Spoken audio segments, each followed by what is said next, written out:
There are few events in sports where you actually have a countdown clock that starts the day after the event ends. The Masters tournament is one of those. So for the next hour, settle in and enjoy the thoughts that we all have. And when I say all, I'm talking about Brendon and Jonge, Johnson Wagner, Taylor Zarzour, and myself as we preview the 2025 Masters. What would it mean if Rory manages to cross the line and complete the career Grand Slam? If Scottie Scheffler wins again, which would be 3 in 4 years, only one man has done that. Jack Nicklaus did it in the 60s. Our favorite holes, our favorite memories, our first memories, all of it coming up on our 2025 Masters preview.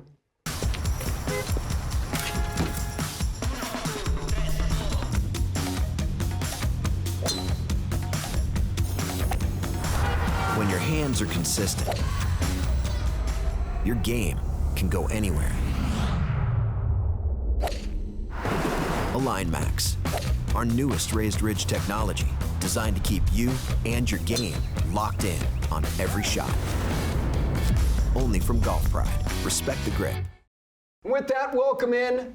It is our favorite time of the year with Taylor Zarzour, Brendon and Jonge, Johnson Wagner. I'm Gary Williams. Our Masters preview. So just settle in. Let's take it deep, boys. And I have to ask you, because we're all nerds about this stuff, and they played at the highest level. And we just wanted to be at these events.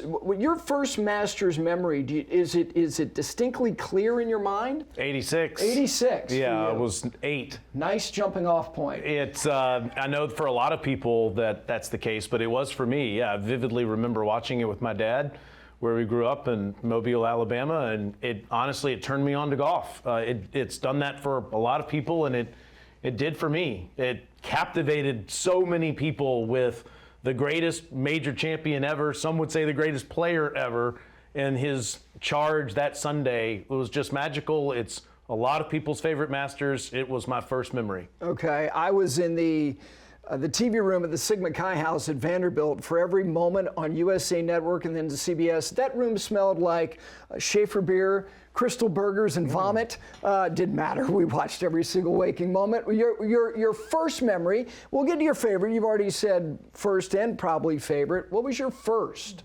memory? Vividly was 92, Freddie Couples, watching every day that week because he was my favorite player. But my first memory of watching was Faldo Sunday in 90, winning his second Masters. Okay, boy, that was the Raymond Floyd gut-wrenching loss in that playoff on the 11th hole. How about for you, first real distinct memory? 91, Woozy, with that fist pump of Woozy's. I was a massive Ian Woosnam fan.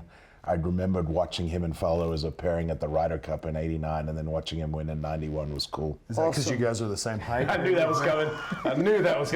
You put that on the tee right there. Left that one way too easy for you. Was this middle of the night? Are you watching the Masters in Zimbabwe? Yeah, so my parents would let me skip school on Monday after the Masters, so I could stay up Sunday night and watch it, and it would finish around midnight, and it became something that happened in our household. Didn't have to go to school Masters on Monday after the Masters. That's the first one I attended. I was there with my parents, and I made a point, this won't surprise you, knowing that the leaders, they always showed tee shots on 10, and CBS had a camera angled so you would see the people right behind the 10th tee. So on Saturday and Sunday, and I've got the VHS oh man, I'm going to find this of me, well coiffed as always. Yeah, nothing's changed. Behind the 10th tee there. For me, it's not necessarily that it was that distinct, but I do remember Watson 77. I remember Seve 80. It was around that period when I was 10, 11, 12 years old. Having it on, the pastels, the color of the television was particularly popping. I don't really remember. I was 9 years old in 75. But those years leading up to the late 70s and then the early 80s, feeling like I wanted to watch something other than Yankee baseball at that time. So was 86 and is still 86 your favorite? Yes. I also love 2019, and for all the reasons I'm sure you can appreciate, just like 1986. And it did. There was a lot of parallels there to seeing an aging Tiger Woods who had not been in the limelight or at least been on the leaderboard as often as he once was, the way he won, and then the chance around the 18th green. Yeah, that would be very close for me. That would be the other one, but sure, I will still put 86 out in front. Your favorite? 2015, Jordan Spieth. We knew that was coming. Well, he and I were in a playoff the week before against J.B. Holmes in the Houston Open. My dad was in the hospital and was sick, and I remember him coming back home and watching the Masters with him. That 2015. Plus, I love Jordan Spieth. Yeah. So that's an easy favorite. Yeah. Mine's 97. I know it's very, very generic, but all the hype around Tiger Woods, and then he goes out and shoots 40 for that first 9 holes, and everybody's like, you know, what's going on right here? Comes back in 30, and then just everything he did from there. That was my favorite by far. That Thursday was mind-blowing, and what he did, the shots he hit, the tee shot I'll never forget on 15. That was before the trees were planted. It was fiery and fast, and it was that front left pin. And he spun a wedge in there to like 3.5 feet, and they were saying the whole day, nobody can get this close. Well, you can when you got a wedge. Sure. And you've hit it 350. It really that week was really amazing. Mine was 84. It was Crenshaw's first. God, I cried. I was a junior in high school, and he had broken everybody who invested in him their hearts in multiple majors, in every major. He hadn't broken anybody's heart in a U.S. Open yet. He did that in '86 at Shinnecock, but nonetheless. All right, give me one that for whatever reason you're very fond of because it was weird or underrated. Do you have one that stands out? Well, I was a junior in high school for Crenshaw's other 95. Masters victory in '95, and just given that Harvey Penick, his teacher, had passed away, and he buried him as a pallbearer in his funeral just days before. And the way he won that tournament, he was not one of the best players in the world anymore at that point.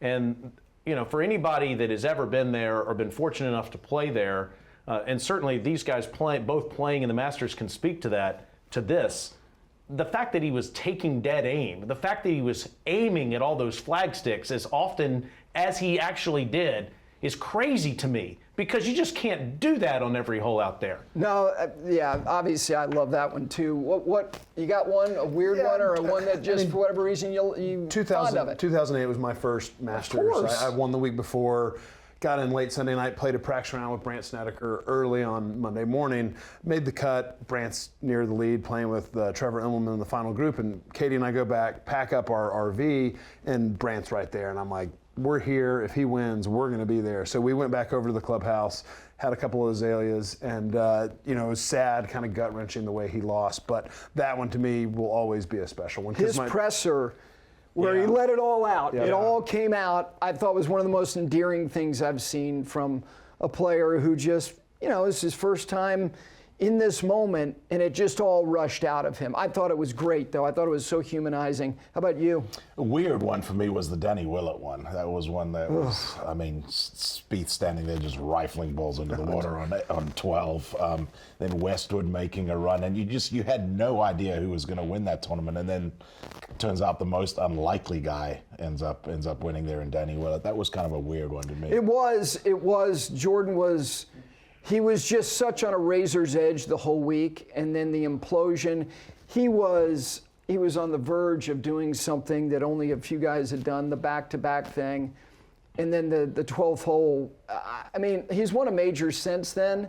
I don't know what that took out of him. He's contended since then. Mine, the 80s was amazing.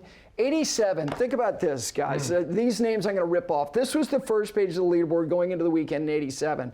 Curtis, Cookie, Mize, Pavin, and I haven't even mentioned the guys who wound up, one of the guys I mentioned who wound up in the playoff, but you had what you got. Obviously, Seve off the mat from 86, gets back into a playoff in 87, and there's Norman off who also was gutted in 86, hitting above the bunker, doesn't get up and down. He misses forcing a playoff with Jack in 86. Seve walking back up the hill after being eliminating on 10. Yeah. You know who finished tied for 7th in 1987? Jack. How about the year after he wins, he and Watson and Langer finished tied for 7th? I mean, what a kaleidoscope of. It's been a crazy few years in the game of golf, and it's wild that a few years ago, Greg Norman was at the Masters on the radio broadcast. You hired him. Yeah, thanks to the chairman for recognizing that last year in his remarks. And to be clear, I was told to hire him, and I'm going to throw some people under the bus there. But I always wanted to ask Greg about walking from the fairway to the green on 11, because he hits the ball on the green on 11 on the second sudden death playoff hole. The proper play. Maybe. Right, and Larry Mize is in the collection area over to the right, and I said, did you walk to the green thinking you were going to win the Masters? Because I would say, I mean, you guys have played from all of those areas. 75% of the time, the guy on the green is going to make the better score than the guy in the collection area. It's in a sudden death playoff. And he was that close to winning the Masters, and he did. He admitted. He said his mind did go there. How could you not? Yeah. At least he would have had a putt to win. I mean, maybe Mize hits a good chip, but at the very minimum, you're going to have a putt to win the Masters. Yeah. It's as you guys know, the speed of that green when the ball gets past where that pin was, from kind of the middle of that green toward that pond, is so frighteningly fast. And obviously Mize's chip was going at a rate of speed that who knows? That might have gone in the pond. Water, right? Yeah. Seriously, it might have. 3 under played off that year in 1987. Awesome. Melnick's call was terrific too. Steve Melnick. Words do not do justice to the greatness of that shot, and they don't. The other cool thing about that is that Jack Nicklaus sand wedge that Larry Mize is playing a club that is, the manufacturer is the defending champion. That club never was used ever again. He immediately donated it to the club, and Larry has never attempted the shot ever again. You know, I'm sure you guys maybe did this in practice rounds, go over there, what it's going to feel like. He's never gone over there again to play the shot. 1 for 1. How about that? That's tremendous. All of that. All right, let's talk about some holes before we get in and dig in on this field. What are the 3 holes that you are most fond of, for whatever reason? I love the 7th hole. I think the 7th hole is awesome. How tight it is now that they've moved that tee further back there. And then the opportunity. It used to be a cupcake. It did. Years and years ago. Now when they put that pin in the front right, there's an opportunity to make 2 if you hit the correct shot. And I've always thought the 7th hole was awesome. I love 13 and 15. Just the chance to make 3, or you can make 7 if you don't execute how is necessary. I've got 7 on my list as well. I've got 9. I think 9 is an incredible second shot off of an awkward lie. It sort of is the closing hole for a year. The opening year. The stance dictates a fade, and the shot coming into the green requires a draw. So you really have to have your strike and the club face dialed in. And if you execute the shot, like we've seen so many times, you can have the ball come back to a front pin or back to a middle pin. But if you miss it in that bunker left, you're toast. 14, I love it. The first time I was there with a friend, I holed out my first round on 14. It's always been my favorite hole. Not a bunker on that single hole. Plus, I hit a hook off the tee, which, I mean, how can you not love 14 if that's the case? And I always love greens, just like you said about 7, where you can play it away from the hole and have it come down to a tap in. And the slow sort of build of applause as that ball's coming down close is pretty special. The 7th hole, the history of that hole, originally Jones, it reminded him of the 18th hole at the old course, because there originally were no bunkers and the green was level to the fairway, and then it was at the recommendation of Horton Smith to raise the green and surround it with bunkers, and it was Perry Maxwell that was commissioned to do that, and the member who paid for that was Louis Maytag, who built a nice little company that you probably, I don't know if you have a Maytag in your home, but that hole used to be like iron and a foot wedge, and didn't have the trees that were bracketing the fairway, and now that is a man-sized golf hole. 14, with the fairway canting in the opposite direction of the way you want to shape it, and the green is art. It's the only hole on the golf course without a bunker. How about you? Yes, by the way. I mean, like, come on, you know. There isn't a wrong answer, and I love 7 for the reasons they just referenced. I really like 6, and the backdrop of what is all around number 6, the idea that you can hit over patrons, you know, as you hit to the green, and especially when the hole location's back right there on Sunday, that tiny little shelf up on top, and it's so difficult to get your ball there to stop up there. I love that hole and all the risk. Look, my favorite place in sports, there's still a bucket list of places I need to check off, but I've been fortunate to see some pretty amazing things in sports. My favorite spot in all of sports is the 12th hole at Augusta National Golf Club. And so that would be my first pick. Yeah. 6 would be there. And then I love 13. We had to convince Johnson that it's okay to be our analyst this year on the Masters radio broadcast, and he was a little upset because his backdrop was behind the 13th green, looking at that 14th hole where he made a hole-out eagle. He called the action for us there last year, and he came in and he was like, I don't ever want to leave that spot ever again. That is an amazing spot, just watching the action come in.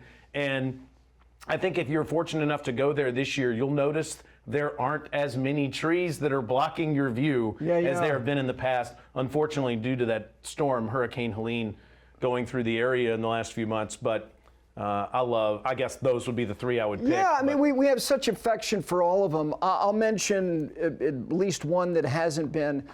The 5th hole was really supposed to be almost an homage to the road hole.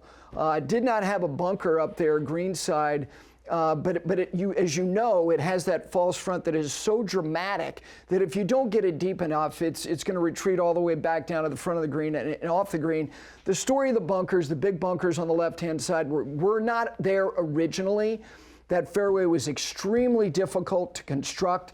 It took literally years and years and years to finally have what they felt was kind of a smooth surface to play from. The 10th hole, you know, when the golf course was originally constructed, that was the opening hole because it sits up so high and it's so majestic looking and also a very pleasing, like, I can get this airborne. And it was to be like this nice modest start. And it was also a much shorter hole that was around, the green was around by the Mackenzie bunker. And then they moved the green. And again, it was Perry Maxwell who came in and put that green up on the hill, made it such a demanding hole. The Mackenzie bunker, which is such a beautiful thing, especially to look at it from an aerial viewpoint. It's not homogeneous. It's got all this great movement to it. 10 is spectacular with the loblolly pines cascading behind it. And then the 12th hole, to me, is one of the most remarkable stages in sports. Only participants walk over the Hogan Bridge. There's a serenity associated with being over there, and everybody is 150 to 200 yards on the other side. It really is almost like the curtain is pulled, and there's this stage. And the 12th hole was the hardest hole to construct during the construction of that golf course. They almost lost multiple tractors and mules that had to be pulled out of Raised Creek because it was so severe. And people looked at the drawings and said, wait a second, this must be wrong. You don't want to put a bunker in front of this green. There's no way we can do this. One little anecdote about a story of a round played there with Dwight Eisenhower, Ed Dudley, who was the golf professional, and Clifford Roberts. And at the time, the pond in front of that green was just a stream, and it was unkept, and it was very crude looking in a beautiful way. And there was actually a little sandbar that Eisenhower hit his ball on, and it looked like he could play it. And Clifford Roberts said, you know, Mr. President, you just go down there, you can play your shot. And he took like 4 steps and went down to his chest. It was like quicksand. Oh my gosh. So they pulled him out. He had to go back to his cabin, change clothes, and go back down. And he said, Clifford, don't you ever recommend me playing a shot from Raised Creek again. Wow. 12 is magical. Well, I know that's what you're going to talk about next. What is your favorite spot? Yes, your favorite spot on the property doesn't have to be a hole, just the place that gets to you the most. I would be so furious if Augusta National ever changed their phone policy. Please never do. I love the fact that you're not allowed to have your phone with you because you're so present. And the place was, as many people know, originally a nursery run by the Berkman family, and of course now it has the best hospitality area called Berkman's, but originally the land was run by the Berkman family. And to me, the best example of it once being a nursery is on display there behind the 12th green with that collection of azalea and dogwood flowers. It is just magical there. And the fact that you are required to be so present and take in all of that, and all you're hearing are the sounds of those people that are next to you and the shots that are played to your left on 11, to the right on 13, and in front of you on 12. it's my favorite spot in sports. Yeah, how about you? I'm right with you guys. Yeah, I yeah. mean, I think it's phenomenal. It's peaceful there. It's got as you say, a serenity to it. I'll give you one other one, and this is a great viewing spot. Was right behind the third tee, excuse me. Watching shots come in on 2, watching shots come in on 7, watching the tee shots on 3. Fantastic. Phenomenal. And you're very close to what was the original members range. Like that, I always think of like if you had a great snow, like skiing down the hill, where you come down the hill and now they have a new concession area there that I can't wait to see that as well. 3 and 7. That's the other thing, if you haven't been there, the confluence of holes, the proximity to get from one area to the next, there's such a convenience. It's just, a crosswalk, and everybody is exercising civility, which has been lost altogether in our society. But how about you? It's the 13th tee for the same reasons you guys are talking about 12. I just love being back there, players only. I haven't seen the new tee back there in person. Right. And I don't particularly care to.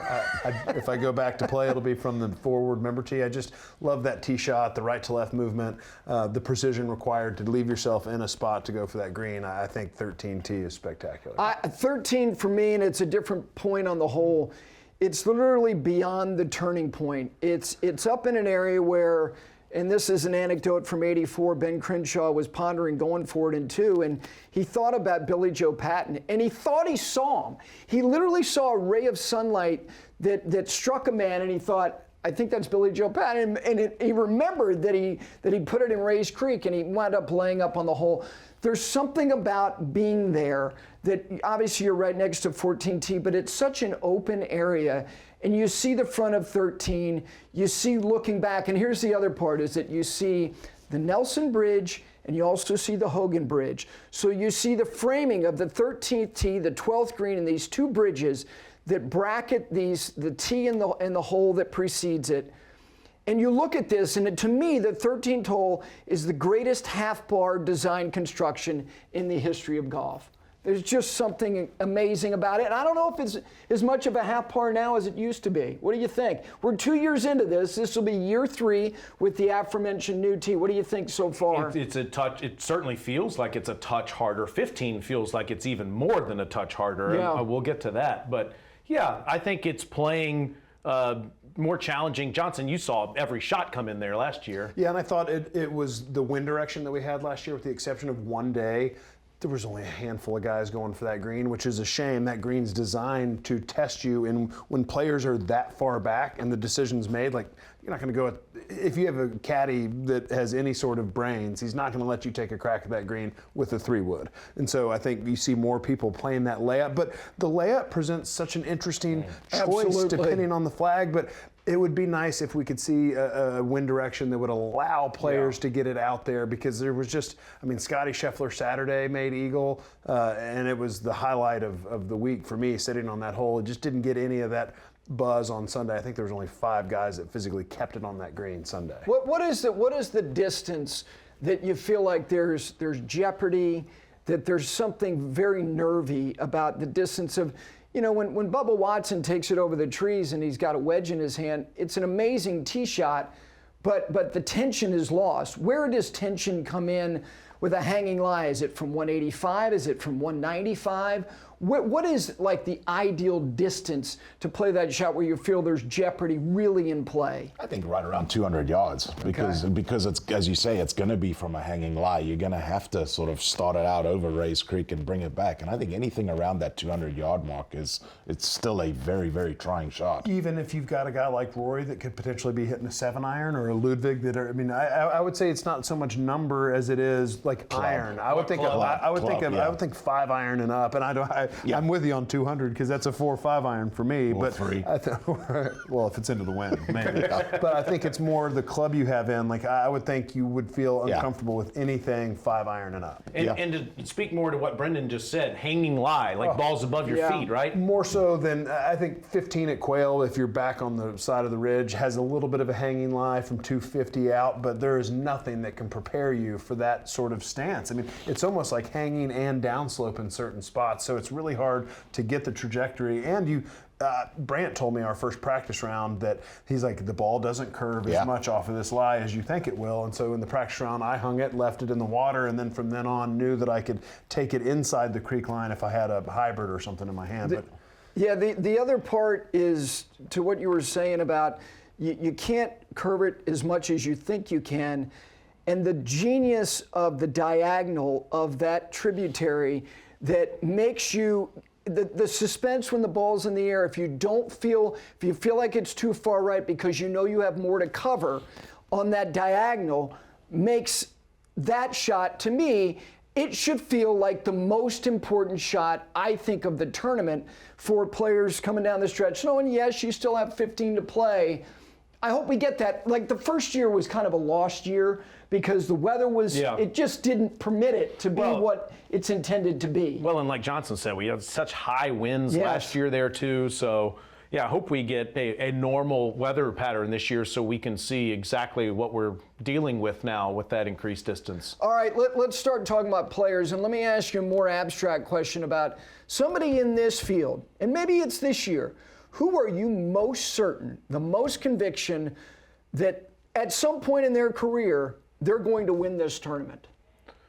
Wow, that's a tough one. I would say Ludwig Åberg comes to my mind first. Because he's young? Well, and the way he can shape a shot. He's already been there once. The only hesitation I have right now is about his short game. I mean, the guy finished second in his first Masters, so I mean, he obviously already has had a legitimate shot. And again, I hate to keep yielding the floor to people that have played there, but it's almost for confirmation. I think he's going to need to improve his short game in order to win a green jacket. I think he can finish in the top 5 on an annual basis with what he has right now, and I would expect him to be a factor this year in the event. But if he's going to win it, I need to see better shots around the green. Well, but I mean, what is this, his second year playing? Yes. I mean, he hasn't played 2 full years on the PGA Tour yet. What player at that point in their career can you make a statement that they don't need to get better at something? I'm completely with you on Ludwig. I have him down, but I also have Akshay Bhatia written down. The way he hits his driver, the way he flights it, that left-right move. You're going to die on this hill. You're either going to be... I get it. I mean, the guy's 22 years old. I feel like he's going to show us something this year. Is Spieth jealous of your affection? I think we could have a love triangle brewing.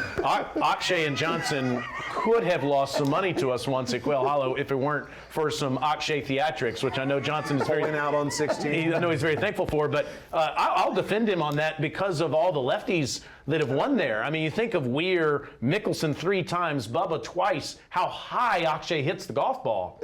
Yes, and this century with what the ball does and the ease of hitting cuts that used to be draws, and are draws obviously for the right-handed player. It's a more achievable flight and spin. I totally get it. I'm just worried about Jordan. If he sees this, it could create some friction. I don't know. All right, how about you? I've got Ludwig written down here, and I've also got Rory McIlroy. Why wouldn't you? He's going to win there at some point. I don't think it's going to be this year, but he's going to win there at some point, and it's going to be a wonderful story. The graveyard of should have, could have, had tos. It's not unreasonable that he's added to that list. Look, Norman never went there with what Rory's got on his plate. Weiskopf never went there with that. Els never went there. I don't think anyone did. Nobody has. Nobody has. But it's totally reasonable for you to think that until he doesn't have the requisite skills that he currently possesses, which may be more refined than they've ever been, including the closer he gets to the hole. He's become an incredibly proficient chipper of the golf ball, which you better be good at there. I'm going to give you another one because I think Ludwig and Rory, and Akshay, I get it. Colin Morikawa has won 2 majors, and I understand his height is not ideal. But here's the thing. We talk about, boy, you got to be able to drive it. You better be able to iron your way around Augusta National. He hits it to the right place more often than almost anybody in golf, with the exception maybe of Scottie Scheffler. And he was there last year. And he is a consummate professional that I think that he's going to be in contention to win all of these majors for the next 7 to 10 years. More like 7, probably. Why can't he win there? I'll throw Morikawa's name into the mix here. It's a second shot golf course, and yes. I mean, he is. He's Mr. Second Shot. He is. He's the best iron But he players can't in the shake game. it off the blade from 15 feet. Well, and I mean, when you talk about players like Ludwig needing to improve their short game, Yes. Colin Morikawa had way more success early than Ludwig did. I mean, the guy won 2 majors. He won a World Golf Championship. He won a tour event immediately coming out. And so he has made those strides over the last couple of years in his short game. Had you said that 2 years ago, I said absolutely not. He can't do it. I think the one thing he needs to do is switch to a mallet putter. I think he is too inconsistent with the blade and Wildly inconsistent. And having like the data is just out there with the mallet stuff. And for a guy like that, seeing what Scotty did when he switched last year, I think that's the only thing holding him back. Yeah, I would say Xander Schauffele for the same reasons you said Colin Excellent. Morikawa, especially given the major championship wins that he had last year. I realize and his record there already. I realize he hasn't had a full season to compete coming into the Masters. This is for a career, though. This is just eventually. Exactly, yeah. And he's already, like you said, has a great record there. And every time I've ever talked to him during a major championship, before the PGA and the Open last year, he would bring up what he hasn't done in major championships. He doesn't have to do that anymore. No. Now he has those moments that he can draw upon. I think that those hurt him in the past. They won't hurt him again. It's a good choice. All right, let's get to the Rory thing. This may take a while. There's so much that's so interesting, but a lot of it is based on, psychology and state of mind and getting through things that don't have things to do with the technical part of it and execution, which your mind can affect execution. Why will he win it this year? He will win it this year because he's the most complete player he's ever been in his career. And he has been so, I think, motivated by what he has seen from Scotty Scheffler in the last couple of years, spending time around him and trying to figure out the things that Scotty is much better at than he is. And one thing that we've noticed so far this year is Rory dialing back the risk throughout the season, but especially when he's won so far on the PGA Tour. So I would say the biggest reason why he would win would be because of the improvement he has made to his physical game. What would you add to that as far as if he does it, it'll be because why? I mean, because of the skill set that he possesses. But yeah, more so to Taylor's point, the fact that he's addressed his deficiencies, he realized that he needed to clean things up. And I mean, that gets exposed more so in a major championship than anything else. And Rory understands that. So the fact that he looked at the best player in the game, that has been the best player in the game for 3 years, and said, okay, I need to play more like him on the golf course. That is a good reason why Rory can get it done this year. Thursday at Bay Hill, Saturday at the Players Championship were incredibly high wind days. And switching to that spinnier golf ball, I was like, Saturday at the Players, I was like, he's going to struggle. Too many awkward tee shots and crosswinds. It's going to get going on that wind, and it's going to put him in a spot where he can't make par. And what he showed me that Saturday was that spinny golf ball and the decision to make that switch. You know what it's like playing a ball that doesn't spin. You can just hit it as hard as you want and let it go straight. I think he's, to both of your points, I think the biggest thing in having all these shots and being such a better player is because of that switch to that ball, because it forces him to flight it better, to curve it into the wind when necessary. And I think when you look at Augusta, not only around the greens is that ball going to help, because I've hit that ball. It's amazing how much spin you can get around the greens. I think that ball change is why he's going to win this year. His iron play is streaky. It can be really, really good. I think his off-speed arsenal has been improved, to the point that you made. I mean, look, I thought the shot he hit on the 17 in the playoff, and yeah, sure, he walked off the 16th green with the lead. Still, the pressure on him to put that ball on that green on a day where it was ripping, you were out there, and those greens were wicked slick, was very, very impressive. Does he have the shot, like the arsenal to go around there, hanging lies, under duress, which he's under duress because every shot, everyone expects him to be in contention from the beginning. You think he is equipped with all of the things that he needs now? The only shot that concerns me would be with the lead on 18. He can get that block right going pretty quickly. Getting up in those trees, I think that'd be a hard par. But yes, I think he's got everything. I will say this about the things that he's had to deal with. You were there. You were on the 18th green in 22 at the Old Course. You were there in 23 at LA Country Club. You were there in 24, the deepest cut of them all. He keeps putting himself there. One of those could end somebody. Two of those could absolutely wreck somebody, and they would never find themselves back in that position again. After LA, he said, you know what? I'll do this 100 more times because I want to get what that payoff is, and I'm ready to deal with this. I don't want to have to deal with it, but I'm ready, which speaks to something that, and I mentioned this to Andrew Coulthard on the 5 Club show the other day about some of the stuff that he listens to with Bob Rotella. He reads about the Stoics, is that Stoicism doesn't look at failure as failure. It looks at whatever it is just an outcome, and that you equip yourself with things other than you want the desired result to be, so that when that desired result does not occur, you're not wrecked. You just look at it as an outcome. I give him immense credit for putting himself back in the arena, Taylor, and being there in 3 straight years in these monster moments. Yeah, I think that the more he has done this, the more heartbreak he has experienced, the more he has been able to handle it well, because he does have experience with it. I asked him at the Open Championship last year, where he was not a factor going into that event. I said, if you keep playing the way you've played in these majors you just referenced, eventually will that be good enough? Or is there something more you need to do? And he said, the answer is yes, it will be good enough, but I'm not willing to accept that. I'm willing to still try to tweak my deficiencies to give myself an even better chance of winning in the future. Everybody has to have a ton of respect for how much this guy cares, how deeply he wants to complete the career Grand Slam.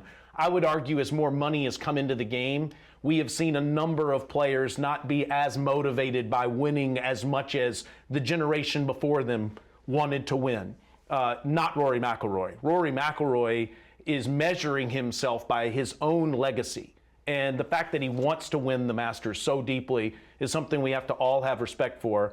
To me, I know you're going to get to why he can't win or what will prevent him from winning. And I do wonder if his mind gets in the way, because I think he is one of the brightest people that we've ever come across. And I wonder if he can clear his mind as he's competing. He said going into the playoff, the Monday playoff at the Players, he woke up really early and he couldn't turn his brain off. Yeah. That he just was thinking, his mind was racing. He got really nervous and was thinking about all that came with being in that playoff. Imagine being in the final round of the Masters and having that. He has not felt that, at the Masters at least, in 7 years since he was in the final round. Patrick Reed, he finished second a few years ago to Scotty Scheffler, but he was 10 back to start the round. It was a backdoor second. He had going into the final round in 2018, he had a real genuine chance. He was 3 back of Reed. Right. He was in the final group, so no doubt. But the point is, it's been 7 years since he's had that feeling of being right there with a genuine chance. And I do wonder, what is his mind going to be like as he's going through it? But I think experiencing that at the Players Championship is going to do him wonders. No and question. I think that, Pebble came from behind. Players having that Monday playoff, that experience now, if it happens on Sunday at Augusta, he will be more prepared for it than he was at the Players this year. It's the things that you pointed out, like he really hasn't had that contending deep 4 holes to go, shot back, shot ahead.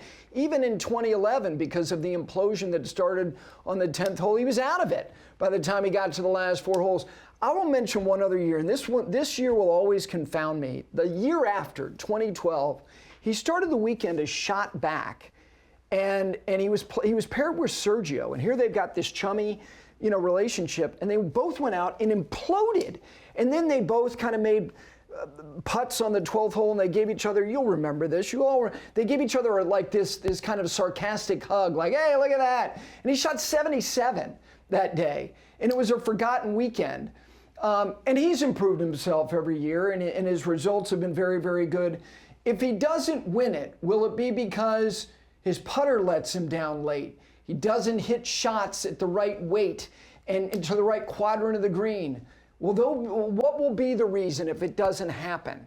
Will he just get clipped again? I think, to Taylor's point, his mind's going to get in the way. I think that's going to be the thing that's going to hold him back. If he's leading by 1 with 3 holes to go. Is he going to be able to quiet his mind enough to get it into the house and win the golf tournament? Yeah, to that same point, it's the only thing that's going to beat him is pressure. I think he's clearly, love Scotty Scheffler. Yeah. I don't think if Rory goes out and plays his game that there's anybody that can beat him. Okay, so if he wins, this is not like recency bias. We're getting out in front of it. How do you think we will assess it, and everyone will assess it among the level of achievement? Historically speaking, if Rory McIlroy wins the Masters, it will be what? In terms of the great achievements, because it will be the career Grand Slam, it will be the first major over a decade removed. How will you measure the achievement if he does it? Among the best of all time? Oh, certainly. Okay. Because of everything that's gone on beforehand. Certainly, it'll be up there. Maybe 1B. 1B. It will be among the 3 to 5 best wins of all time. I think so. You think so too? I would agree. You just do? All the pressure leading into it. I've only seen the career Grand Slam completed once in my lifetime. That was Tiger in 2000 at St. Andrews. It's been 25 years. Well, Tiger did it 3 times, so you've seen it 3 times. Well, but One person. One person. Fine. But to have that achievement, Phil had a couple cracks at the U.S. Open. Spieth now had a ton of cracks at the PGA Championship. And has no factor. No factor. Just to see it, to witness it, it would be, I'd put it up there with Tiger at St. Andrews for me personally. Okay. Well, if we're just saying Masters, 86 and 19 to me, 97 for a lot of reasons, maybe those would be the 3 that would trump anything that Rory ever does, but it would only be behind those. In Masters history, I think, because of the reasons they just referenced. And in the referenced. grander scheme, as far as a major win, and because of the significance of what it means for him to join the most elite company. It'd be the biggest moment of his career. And there's not, undeniably that. Yeah, undoubtedly. And yes, he is, and I know that almost everyone watching us is from the United States of America, and we see almost everything from an American lens. And I think Brendon probably can speak to this better than anybody in this room. He is the most popular international player in American history. And it's not close. Greg Norman had that run. Very popular. But it didn't last. And obviously it doesn't exist now. But he is by a wide margin. Nick Faldo, second. Right, Nick Faldo or Colin Montgomery or any other international player they never cut through.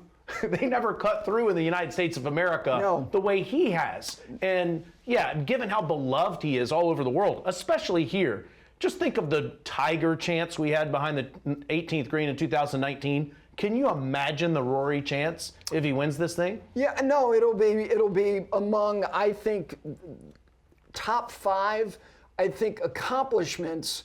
And as far as the Masters, 86, 1997, 97 was in a different, it's in its own kind of own category. Yeah. But it would be tying a bow on something that hasn't been done, to your point, with Tiger in some time, which he did for the first time in 2000.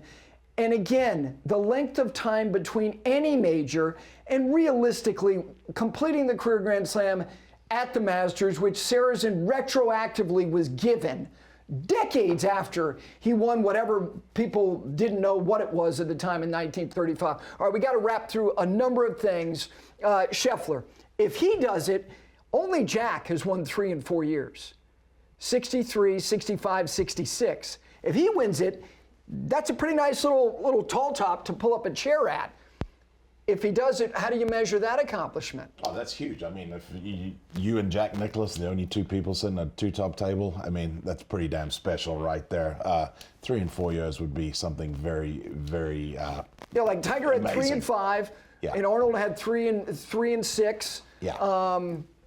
3 and 4. Jack had 3 and 4. 3 and 4. Yeah, he's the only one. Yeah. 63, 65, 66. It would be an incredible accomplishment, but I think then the narrative would become, can Scotty Scheffler win a major other than the Masters? Which, obviously, he would be happy to take those questions, come here at Charlotte at Quail Hollow at the PGA Championship, but I think it's going to start leading him down a path that Rory's dealt with for a long time. Can you win the Masters? Can you win the Masters? With Scotty, it would be, can you win any major other than the Masters? So as great as the accomplishment was, I think it would come with a little bit of bittersweetness. I don't know. Yeah. We would get that. You got to do something other than that.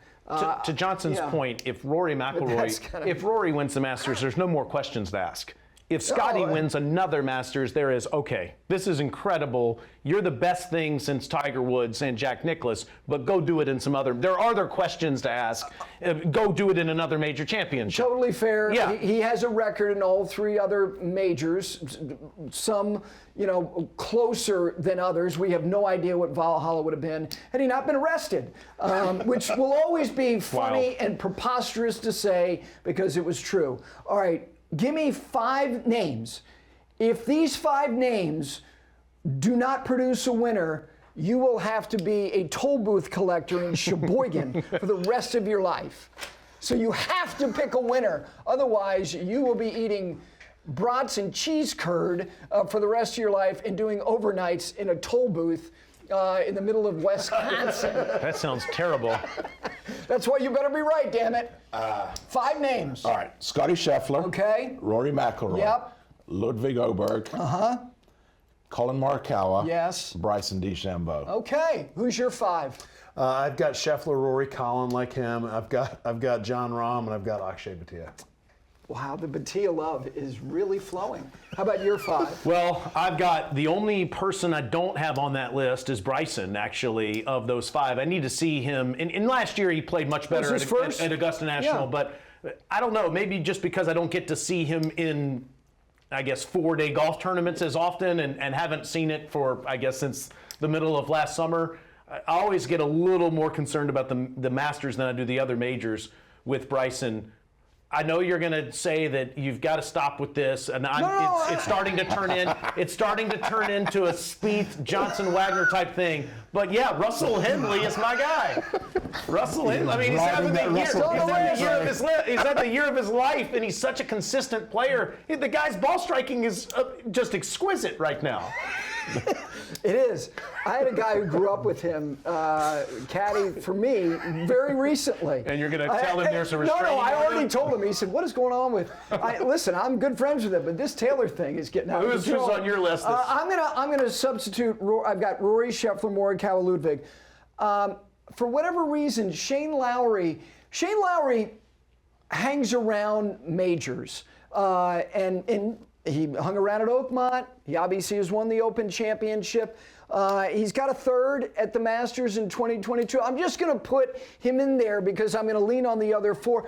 I would not be surprised. Shane Lowry's having a very good year. Yeah. And again, you missed 25 greens, which you're going to here. If you told me 3 guys who are the most reliable chippers of the golf ball, it's Scheffler, it's Spieth, and it's Lowry. For me, anyway. All right, give me a quick capsule on the live guys. Who do you feel most comfortable saying will be a factor?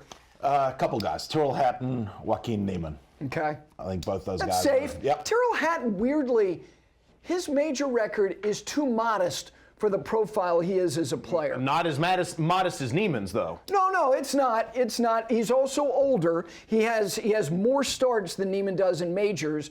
But yeah.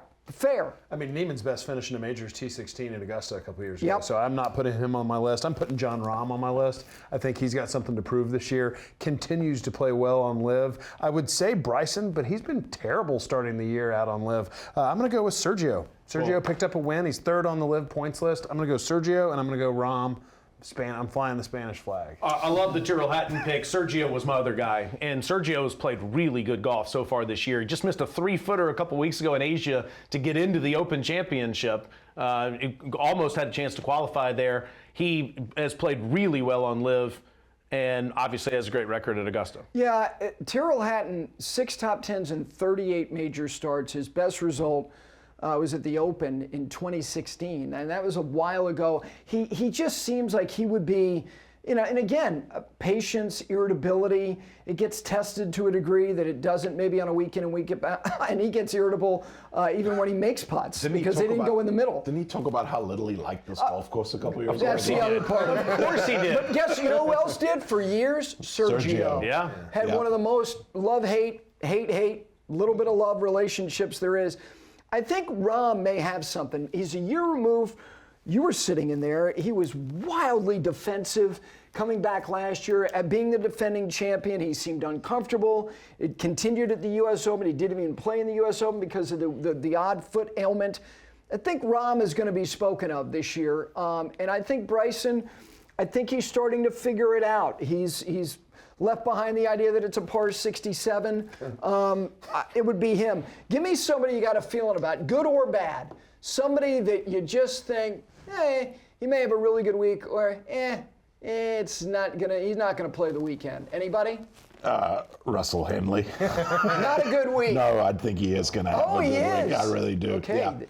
I'm going to skip my good feeling because we've already touched on him a couple times. So I'm going to go straight to my bad feeling. Max Homa is going to miss the cut by a mile. Oh, man, I hate seeing what he's going through right now. I had Jason Day written down for that. I like that. You know, just assuming he doesn't have to change clothes at some point because of how loud his attire Sweats is. head to toe, is that going to work? Please no. But I love what I've seen from the game. I mean, he had the illness a few weeks ago at the Players, but other than that, he's gotten off to a good start this year. You said his name. Why can't Xander Schauffele be in the mix? Here's what I appreciate about him is that he only has a couple of starts, 3, and no, the first 2 were modest, but he got to play the weekend. And then at the Valspar, he shoots 66 on Sunday, finishes in a tie for 12th. He's got a second, he's got a third, he's got an 8th. He's been in the deep end of the pool as much as anybody. I wonder about him off the tee when the pressure's on right now. Johnson did a lot of his coverage on PGA Tour Live at the Players, and he was asking Austin if he'd ever seen him, his caddy, Austin Kaiser, if he'd ever seen him hit the driver poorer than he's hitting it right now. I think he fixed a lot of that Sunday at Valspar. I mean, we saw so much great iron play from him that Sunday, and he drove the ball much better on a tight golf course as well with tight quarters. You probably saw more of the Valspar than I did. I did. I saw a lot of it. And to Taylor's point, he's still fighting a left miss with the driver. And a left miss at Augusta does not work. No, it doesn't. Give me a dark horse. Brendon, I'll start with you. Sepp Straka. The year that he's had so far. You're not buying dark horse status. Number 2 in the FedEx Cup is a dark horse? Yeah, he's a dark horse. Just let him be. If he walked down with a full head of hair, which he no longer has, or now totally scalped, would anybody in Augusta, Georgia know who he is without him carrying his own bag with his name on it? Fair. Gary will get to you in a second. Yeah, Sepp Straka, definitely. It is. That's why it's fun when you hear a dark horse and you're going, well, he's number 2 in the FedEx Cup standings. Like the dark horse definition is always such. Yeah. It's an amoeba. It's always like moving around. We don't know what the target is. Who's your dark horse? Akshay Bhatia. Yes, Akshay Bhatia. I wanted to pick him to win, but I couldn't do that. He's got to be my dark horse. Okay. Does Nikolai Højgaard, he was in the fight last year, get the special invitation this year? Yes. And if Rasmus Højgaard does it instead of Nikolai Højgaard, does it still count? No, it does not. But if one or the other went up there and put the green jacket on, I don't know if Chairman Ridley would know to say, you're the wrong Højgaard. Right. I think he would put the jacket on either one of them. That would be funny if they'd switched spots, if one of them won and the other one went out. I could see them doing that. They're very funny. I think if Nicholas Norgard walked in and they put the jacket on him, I think he could probably get away with it as well. He would need a ticket in order to do that. That would be true. I'm playing the Straka Dark Horse card as well. He's got 3 starts at Augusta National. And he finished tied for 16th last year, and his iron play, and I think he's in a different place. He knows that he's among the best players, which really should disqualify him from being a dark horse. Is he not a top 10 player in the world? Well, we don't trust the world rankings anymore, do we? Okay. I mean, that's what my thought was. I was like, Sepp Straka is pretty good at golf right now. I don't know how that's a dark horse. They're all very good at golf. Yeah. This is our show. Okay. Okay, so now we get to who's going to win this golf tournament. Who would like to just put their marker down first? I would. Rory McIlroy. Wow. I think he's going to do it, and I'm not going to be on the other side of this when it happens. I hope you're right. I really do. I don't think it's this year. I've said from the start he's going to have to win another major first before he can win at Augusta.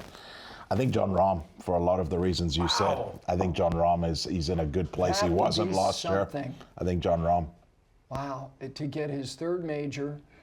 He would move ahead of Scheffler in major wins. Boy, that would be something. Well, I don't often. And not particularly surprising, to be honest. I don't often cheer for Johnson, but I'm cheering for Johnson to be right.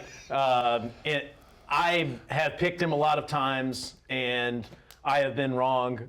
You pick a lot of players. You're on like 9 platforms. You got like 9 players a week. You have more rules compared to the other No, you have shows. no rules. That's right. So since you have some rules, I have to be a little more selective with my picks. I hope Rory McIlroy wins this for the good of the game. I think I always cheer for the best story. And Yeah. I think that would be the best story.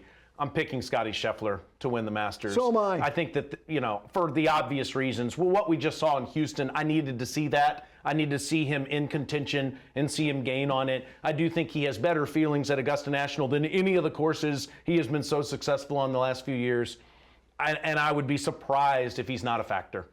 I echo everything you've said about the Rory thing. There's nothing quite like being in a sporting event where everybody who's there, who in this particular case is truly captive. They're not distracted by their phones. They're talking to the person next to them. To think about the memories of being with people and the conversations you had, whether you're following specifically all 18 holes or not, to share that if he does cross the line would be really special for sports. Forget golf. I'm going with Scheffler as well. To do something that only Jack's done the 3 and 4 years. That too, puts him in incredible company. Let me ask you, in the last couple minutes, a couple guys we haven't mentioned much, if at all. Justin Thomas, Jordan Spieth, Ludwig's name has been mentioned. Just a thought about any one of them or all of them. Ludwig, Spieth, JT. Very, very bullish on JT. I like what I've seen from JT. The way that he handled that disappointment at Valspar, it almost felt like he'd won the tournament and Hovland hadn't. Watching the 2 interviews, very bullish on JT. I think Jordan, there's still too many loose shots in the bag. Okay. Golf course like Augusta, though, for Jordan with not real rough. I mean, I think his escapability and wedge play, no matter where he misses it, well, with a few exceptions, he can get it out to 60 yards and get it up and down. I wouldn't be surprised to see Jordan finish top 10, but I don't think he'll be a factor. JT's putting Sunday at Valspar was excellent. Unbelievable. And that's been kind of the thing that I've looked for, because I think he would have given Sepp a run for his money at Amex had he putted Sunday there like he did at Valspar. And who was the third? Ludwig. It's a little bit hot and cold for me right now. I think he'll play okay, but I think he's not consistent enough, to Taylor's point, to take down Rory, who's playing well, and Scotty, who's now trending. I don't think Ludwig has the skill set unless those guys collapse. I think that's the only way he can get it done. I'd agree with that about Ludwig. If you could put Jordan Spieth's knowledge of Augusta National in Justin Thomas's mind or in his head, I would pick Justin Thomas to win the Masters. I like Justin Thomas the most of those 3 because of what we've seen so far this year, and certainly the improved. This guy has been outside the top 100 in putting for years, and he has had a really strong season so far putting, especially in the last few weeks. I like his chances this year. Yeah, his chipping, his short game is he's such a wizard, and there was some of that as well. And he was fully strutting around, and you're only capping that off if you make those putts and pull off those saves.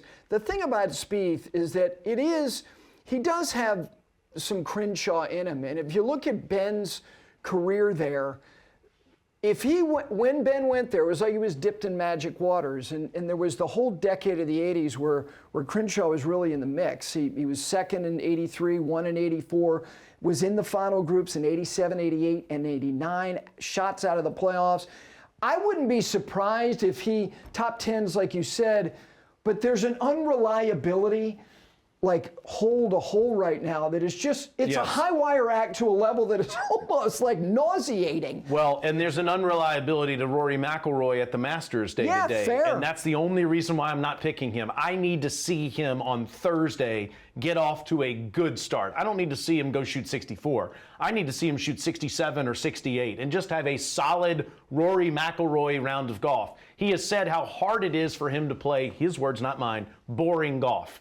Scottie Scheffler's golf is more boring. It's consistently better than anybody's, but it's more boring than Rory McIlroy's golf. I think Rory, at his heart, wants to take more chances.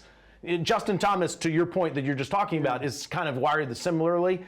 To me, the big question I have in the entire tournament is, can Rory McIlroy just get off to a solid start and just avoid the big number on Thursday? And if he can, I think Johnson's pick could be true. Well, I look forward to sharing all this with you. I love what I get to do. I love what we get to do together. And in this particular case, being together all week next week, sharing this, it's one of the great sporting experiences, not only for people who get to cover it, but most importantly for people who get to go to it, because there's nothing like a Masters experience. From Brendon DeYoung, Johnson Wagner, Taylor Zarzour, I'm Gary Williams. We hope you enjoyed our Masters preview.